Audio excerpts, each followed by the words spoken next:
Shalom, family. I'm Elder Nathaniel of the House of Judah International Fellowship Church with my son, my brother, my partner, my son, my brother, and my partner. Make that clear. Bishop Taz. Coming before you this Tuesday with a special broadcast. We have an amazing lesson for you tonight. It's going to be the fall of China. What did the elder, if you can refresh my memory, what did the Most High say? How did the Most High say that Esau would receive his land? Through bloodshed. Through war and bloodshed, by the sword. So the Mongols lived peacefully in Russia until the invasion of the Redbeards. Put a one in the chat if you're seeing what I'm saying here. The Redbeards came in, and now all of a sudden you got white people in Russia. Go to the next slide. Y'all want to see what original Russians look like? Bam, there you go. Japheth. Those were the people who were present in Russia prior to the arrival of the Edomites, the Redbeards. You know, when the scripture said that Esau came out red and hairy all over, that's the Redbeard people. Look it up. Google it. The invasion of the Redbeards into Russia. These people over there now in Mongolia, but the indigenous people to Russia are still trying to fight for rights to their land. So many jump to conclusions and say, "Oh, Russians are Japheth," proving that the white people are from Japheth.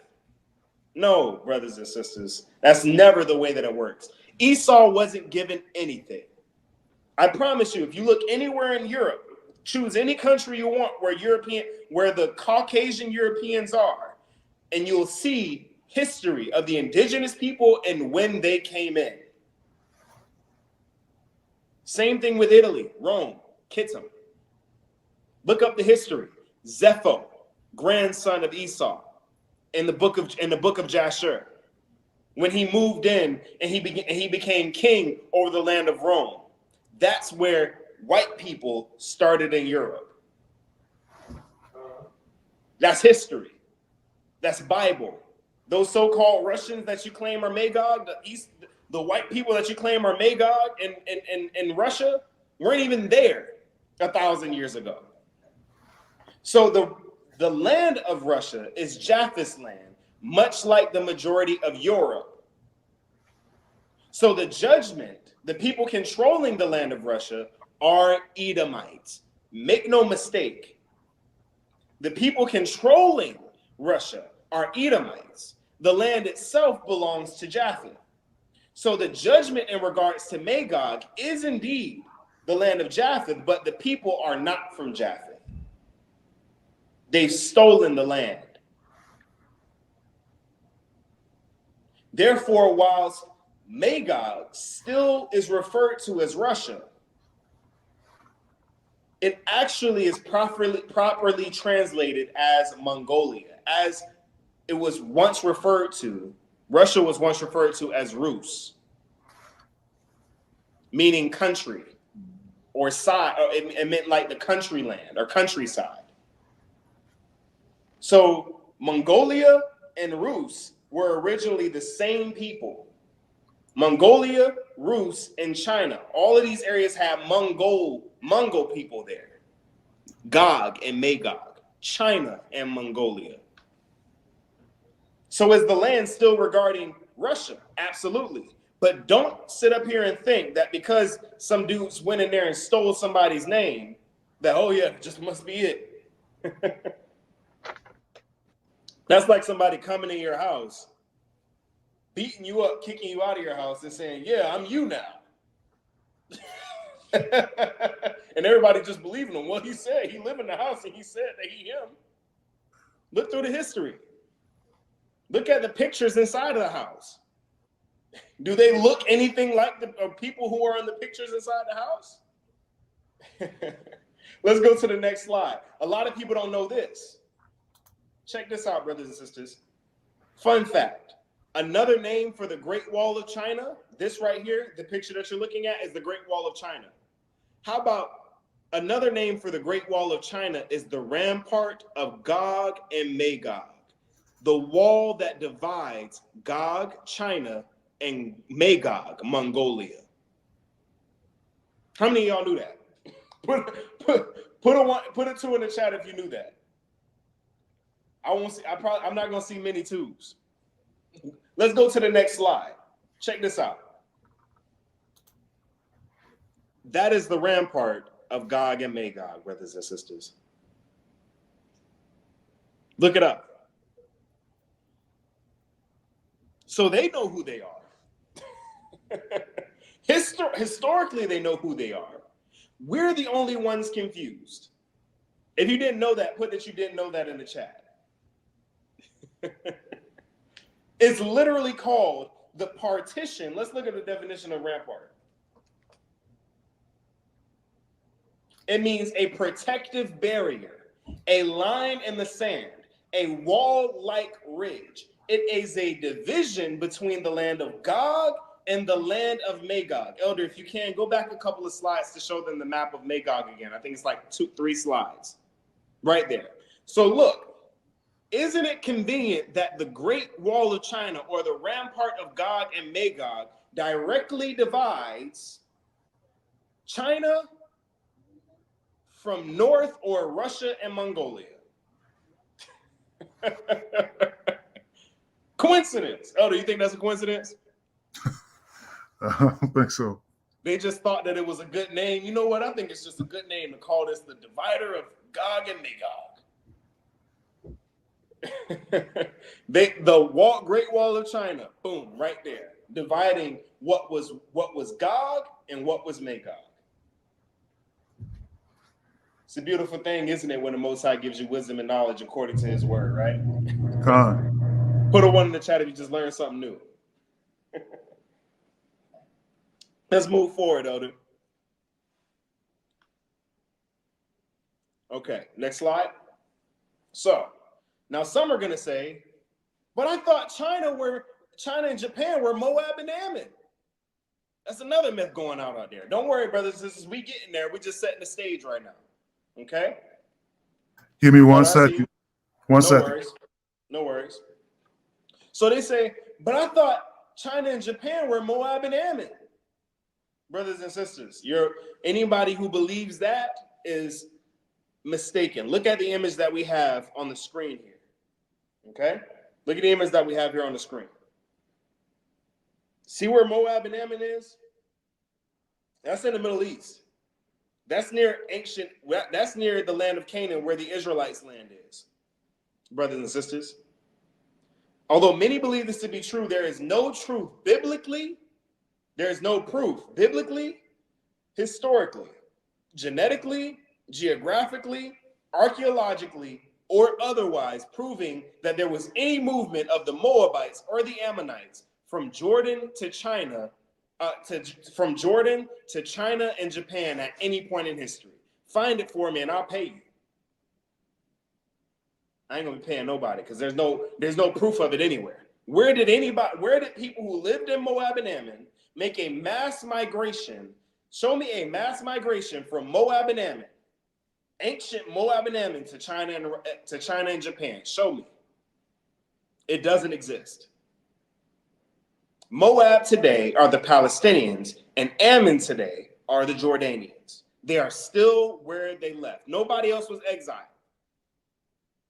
There's no history, nothing in the Bible, nothing in history, nothing genetically, nothing anywhere shows anything of a mass migration at any point in history of the Jordanians and the Palestinians, the Moab and Ammon, to China and Japan.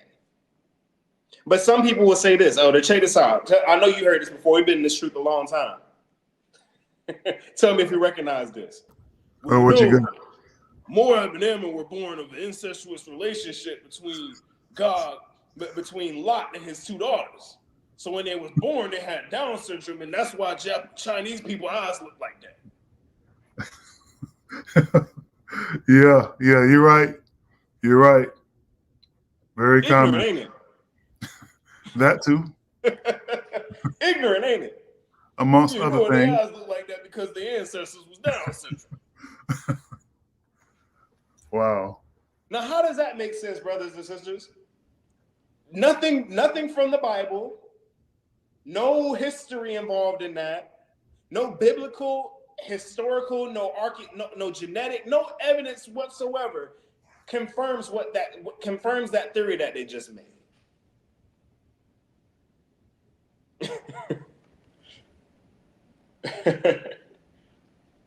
Let's go to the next slide. So what does all of this have to do with the fall of China? Now we're getting into it. What does all this have to do with the fall of China? The Most High prophesied regarding the rise and fall of Asia in the book of Esdras. And China is directly identified as the primary target following the fall of Babylon in Ezekiel. Who is the fall of Babylon? For those who watched the previous lesson, who is Babylon? Following the fall of Babylon, China is directly identified as the primary target of the Most High following their fall.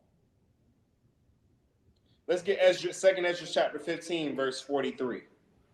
Second Esdras chapter 15, verse 43. Mm-hmm. And they shall go steadfastly unto Babylon.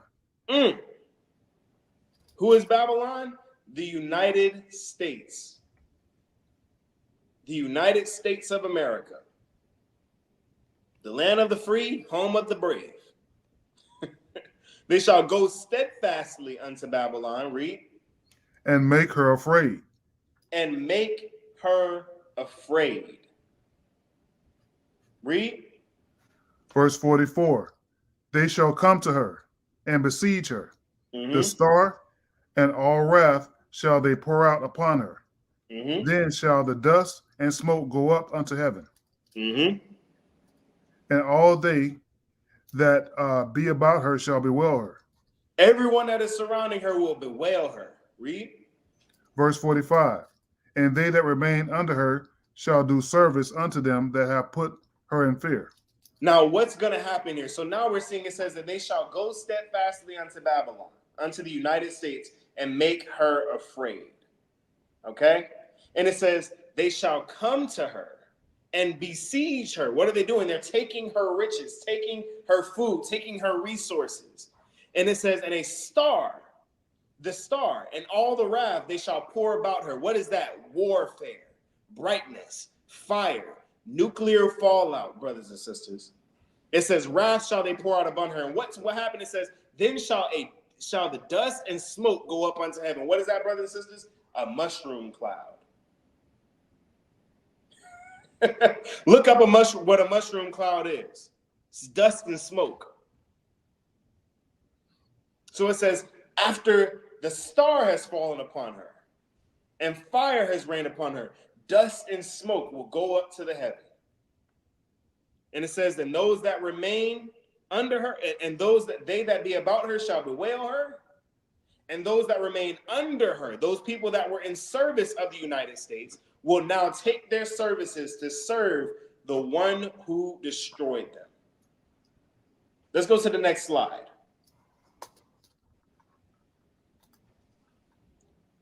Just in case y'all forgot what's supposed to happen to the United States.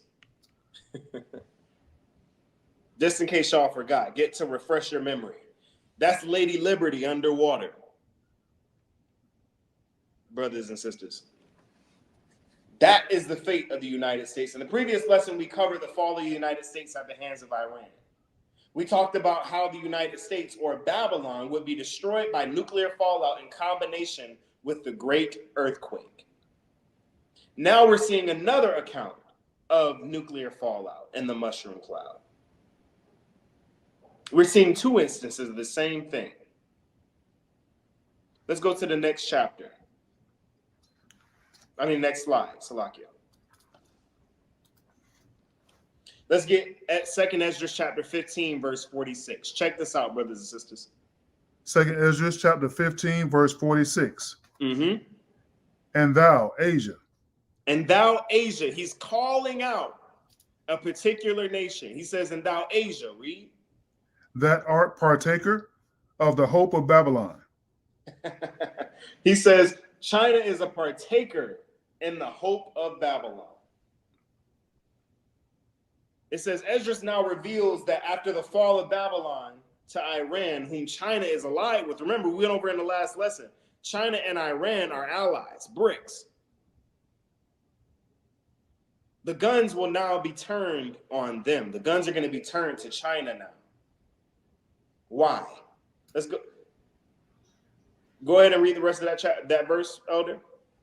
And art the glory of her person. And art the glory of her person. So 47. it's saying she is a partaker in the hope of Babylon, meaning that she's benefited and she's financially grandized herself off of the United States. She's invested in the United States. She's put her hard-earned money into the United States. And what you're going to find out is that that quote-unquote hard-earned money isn't as hard-earned as you thought. She's a partaker in the hope of Babylon. And it says, and art the glory of her person. What does that mean? She's not original. She's not an originator. She's copying everything the United States is doing. She's morally compromised herself. The Most High says, China used to be a flower, used to be a delicate flower. Now look what's become of you. You become like the whore. Put a 1 in the chat if you're following us here. Go ahead and read over. Verse 47. Woe be unto thee, thou Woe wretch. be unto thee. Read. Thou wretch, because thou hast made thyself like unto her. He said, you've made yourself like her. Before you were fine. At one point, China was separate from everyone. Everybody remembers that time in history when China had nothing to do with the rest of the world. There was no foreign relations whatsoever. He said, when you were to yourself, I respected you. You had morals. You had standards. You had values. But now, you've not only invested in the country that's participated in destroying my people, but you invested in it and you participated in it, and then you decided to dress up and behave like it. Read. And hast decked thy daughters in whoredom. He said, you've decked your daughters in whoredom. You used to dress modestly. Now you're wearing short skirts, doing this and all this kind of stuff. Like, what happened to the honor? What happened to the honor you possessed? Read. That they might please and glory in thy lovers. That they might please and glory in thy lovers. They wanted to participate. They wanted to be like everybody else. It's like that kid that's come from out of town and they come from a conservative town. They go to a school with a bunch of kids that are progressive. And in order to fit in, they start changing the way that they dress and start changing the way that they talk. And before you know it, when your kid comes home, you're like, a year later, you're like, what's wrong with you? What happened? You don't look like the kid that I sent off to college. You look a lot different now. You dress different. You talk different. You behave different. That's China. He said that they might, he said, you dressed yourself up, you behaved, you made yourself like the United States so that you can please and glory in all your lovers. You can commit whoredom. Read. Which have always desired to commit whoredom with thee. Remember, there was a quote. I forget who the quote was from, but he said, China is a sleeping giant. Put a 1 in the chat if you know that quote. Let's see it here. What is that quote? This was from Vermont Royster. This is from, it says, China is a sickly sleeping giant, but when she awakes, the world will tremble.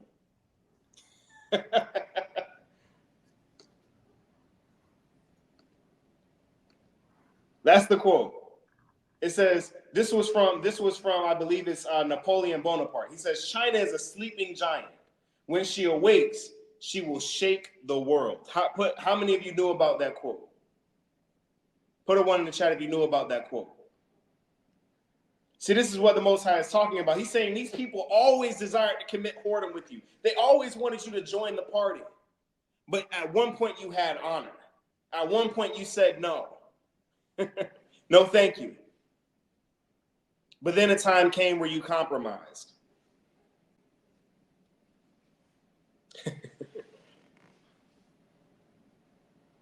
Put a 1 in the chat if you're following us. Let's go to the next slide, Elder.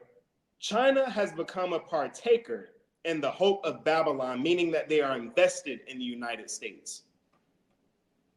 Many believe that the U.S. came up off of the wealth of China. How many of you guys believe that? At one point you believe, oh yeah, China is what they put all of their money into making America great. That's why we're in so much debt to them. No, brothers and sisters. The wealth of China came from the 10 horns, the first bank, the ones that control all the money. They got their money from the Rothschilds just like everybody else. China traded their honor for money. I'm going to say that again. China traded their honor for money. They said, you know what? We'll do business with you, First Bank. We'll do business with you, 10 Horns. We'll do business with you, Rome, if you give us the money. And when they got that money, they used that money to grandize and build America, to financially grandize themselves off of America. They became a part of the prosperity of America, not they became a part of the prosperity of America, not to usurp it. Their goal originally was to make money off of America. They knew America was going to fall just like everywhere else. They knew everybody else knew that America was going to fall at some point. They knew the plan. Their goal for right now was to grandize themselves financially by investing in the United States. And then once the United States begins to fall, they're going to pull back and put themselves in the position of the United States. They wanted to become the United States. Check this out, brothers and sisters. China overtakes the U.S. in national net worth to grab the top spot. Not an old article, brothers and sisters. If I'm not mistaken, I believe this from a couple of weeks ago. China has been demoralized. Look at this. It says foreign direct investment from China to the United States from 2000 to 2022. This isn't including from the time that they began investing before 2000. If you can't tell, brothers and sisters, look at that. They've invested in 2015, 14.71 billion, 31.87 billion, 36.45 billion, 35.44 billion, 38.79 billion. They've invested hundreds of billions of dollars into the United States economy. You see it right there. It says foreign direct investment from China to the United States from 2000 to 2022. They've invested. They have become the hope of Babylon. They've invested their money, their finances to financially benefit from the United States. China, the United States is in trillions of dollars of debt to China.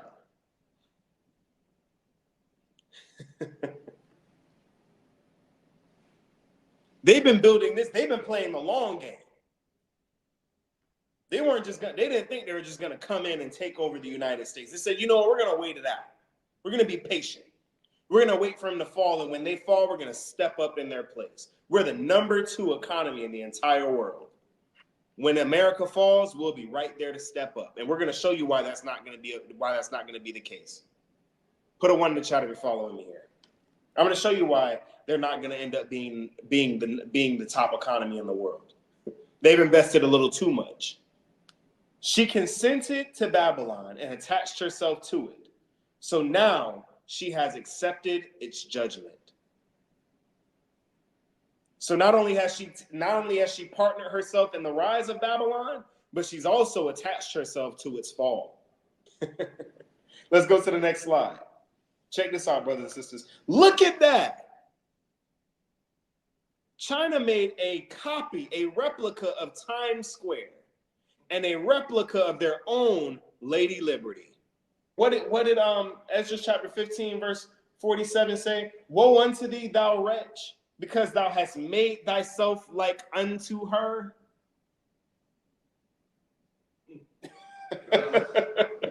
They're starting to dress like her. They're building cities to look like her. They're making music like her. I was watching it. We was watching Rakasa Car. We was seeing a Brooklyn game on, and we seen a Chinese dude up there rapping in Chinese. We sitting there looking like, what's going on? Look, we was confused, wasn't we?